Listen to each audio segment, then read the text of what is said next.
नमस्कार, मैं अनुराधा पालीवाल। आप देख रहे हैं एबीपी न्यूज। आइए नजर डालते हैं आज की खबरों पर।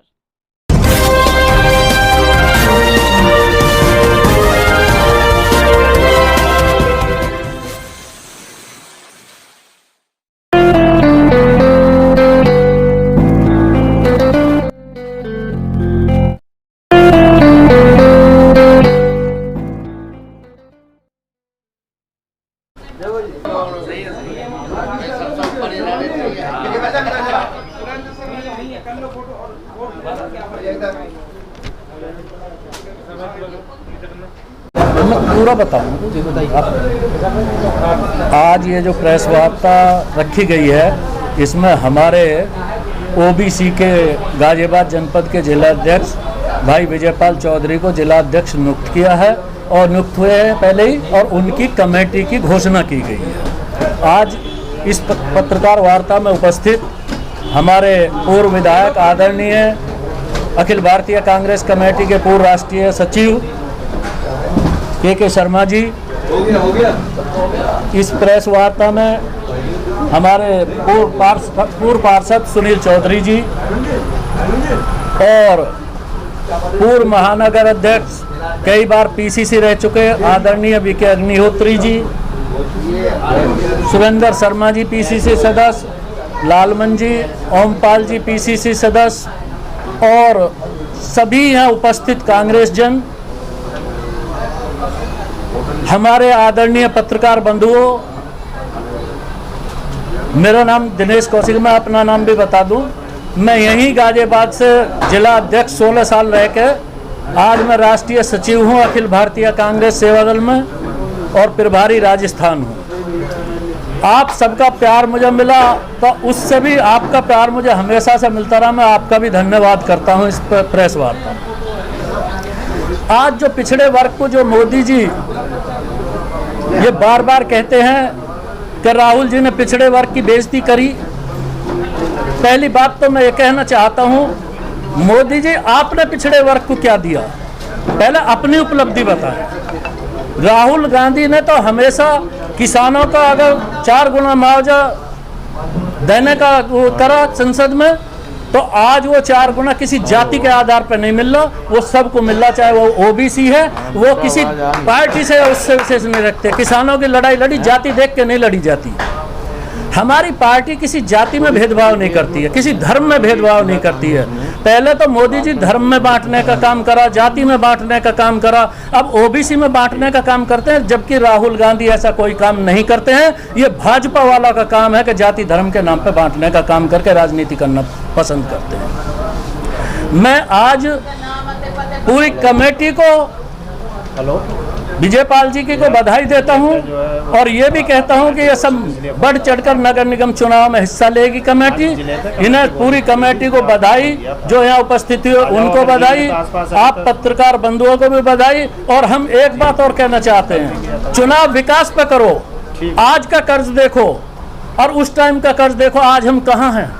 देश को बांट कर रख दिया। संसद सदस्य खत्म करते हैं राहुल जी की, क्या पहला कभी ऐसा हुआ? ये देश का कानून संविधान की लड़ाई है, संविधान बचाना है, अन्य संविधान खतरे में है। देश को जाति धर्म के नाम पर बांट के ये एक दिन ऐसे दंगा फिसाद करवा देंगे कि जो देश में संभालने के बाद भी हमें ये देश को गुलाम बनाना चाहती है भाजपा सरकार, और कुछ काम नहीं है इसका। आप सबका मैं स्वागत है, और कोई सवाल बोलना चाहे पूछ सकते हैं। आपका मेयर का प्रत्याशी ओबीसी से होगा? विजयपाल जी बताएं।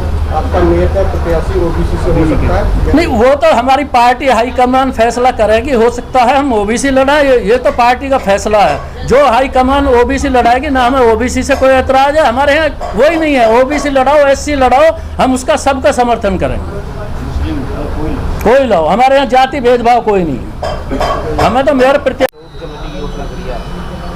21 लोगों की कमेटी की घोषणा की है और लोनी नगर अध्यक्ष की भी आज ही घोषणा कर दी है। चुनावी समय में कमेटी की घोषणा करने की जरूरत क्यों मान पड़ी?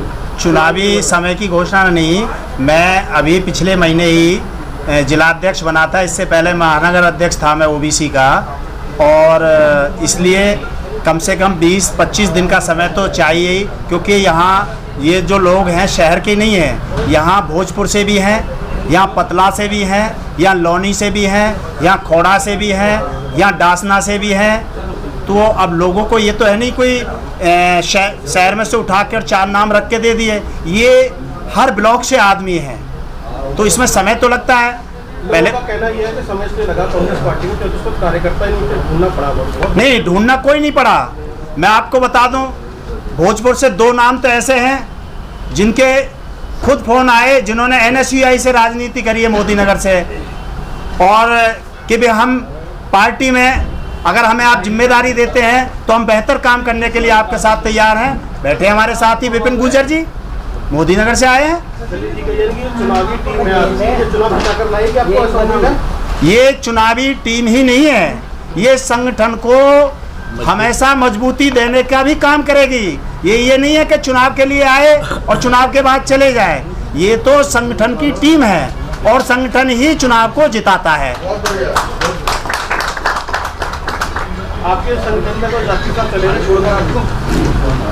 कौन जाकिर साहब? कौन जाकिर साहब? वो पार्षद छोड़ के नहीं गए, उन्होंने लगभग 3 माह पहले माननीय प्रदेश अध्यक्ष जी को अपना इस्तीफा दिया था। हो सकता है उनका निजी कारण रहा हो।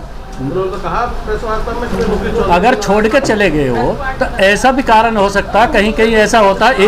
एक ही व्यक्ति अगर वो ये कह रहे हैं कि छोड़ के चले गए, मैं उसका जवाब, एक व्यक्ति अगर ये इच्छा करने लगे कि मुझे अपने बेटे को भी टिकट चाहिए, मुझे अपनी पत्नी को भी टिकट चाहिए और मुझे परिवार को भी नहीं, टिकट सबसे उसको जो है, तो ये तो हो नहीं सकता, क्योंकि सब कार्यकर्ताओं को एक को अगर मैं अपने बेटे को भी इच्छा रखने लगूं, अपनी पत्नी को भी रखने लगूं कि 3 टिकट दे दो, तो कांग्रेस उन्हें सारे थोड़े दे देगी। अगर उस बात पे कोई छोड़ के जाता तो उस पर कोई वो नहीं है। वो सुनो, अगर हम भ्रष्ट तो जब होते ना, जब उसकी बात हम मान लेते, अगर उसे 3 टिकट देते। ये भ्रष्ट बात, एक मिनट, कौन बता रहा है भ्रष्ट? मैं उनसे ये पूछना चाहता हूँ आपके माध्यम से, कांग्रेस पार्टी ये पूछना चाहती है आपके माध्यम से कि आपको पार्षद बनाया, आपको दल का नेता बनाया, आपको AICC बनाया, आपको कार्यकारिणी का मेंबर बनाया, क्या कांग्रेस आपको ये पूरा राष्ट्रीय अध्यक्ष भी आपको ही बनाने का काम करेगी? अरे आपको क्या नहीं दिया आपने? तो पार्टी को अगर एक भी टिकट नहीं मिलता, अगर मुझे पार्टी इतना देगी, अब जैसे मैं जिला अध्यक्ष हूँ, अगर मुझे कल को कोई और जिम्मेदारी मिलती है, अगर टिकट की बात आएगी, तो मैं किसी को भी टिकट दे पार्टी, मैं उसको तन मन धन से लड़ाने का काम करूंगा। पार्टी के साथ में कभी गद्दारी नहीं करनी चाहिए। 3 टिकट मांग रहे थे भट्टे से। भाई जहां मुस्लिम क्षेत्र है हमारा, वहां 3 टिकट हैं। अब तीनों को हम उन्हीं को दे दे पार्टी, तो और हमारे कार्यकर्ता क्या करेंगे, कहाँ जाएंगे? उन लोगों का क्या न्याय मिलेगा पार्टी में काम करने का? क्या फायदा होगा पार्टी में काम करने का? जो 5 साल से वर्कर वार्ड अध्यक्ष के रूप में काम कर रहा है, संगठन को मजबूती देने का काम कर रहा है, क्या वो अपेक्षा नहीं रखता है कि उसको 5 वर्ष बाद? हमारे कार्यकर्ता राहुल जी को अपना घर भी देने के लिए तैयार है। वो तीनों लोग घर के आदमी थे, घर के ये थे, एक अपने दिखा दिया, मगर मेरे बेटे की सुनने की समस्या का कोई समाधान नहीं मिल रहा। अब तो लग रहा है ये कभी नहीं सुन पाएगा। अरे तो तुम हर्ष ENT हॉस्पिटल क्यों नहीं लेकर जाते हो उसे? यहाँ के डॉक्टर्स ने प्लेटलेट रिच प्लाज्मा नाम का इंजेक्शन तैयार किया है, जिससे कान के पास की नस में इंजेक्ट किया जाता है, जिससे सुनने की क्षमता बढ़ जाती है। और अभी तक 1000 से ज्यादा लोगों में इसे लगाने से सुधार देखा गया है। तो अगर आपके आसपास या परिवार में कोई ऐसा है जो सुनने की समस्या से परेशान होकर हार मान बैठा है, तो आज मिले डॉक्टर BP त्यागी से। हर्ष ENT हॉस्पिटल, C43 राजनगर।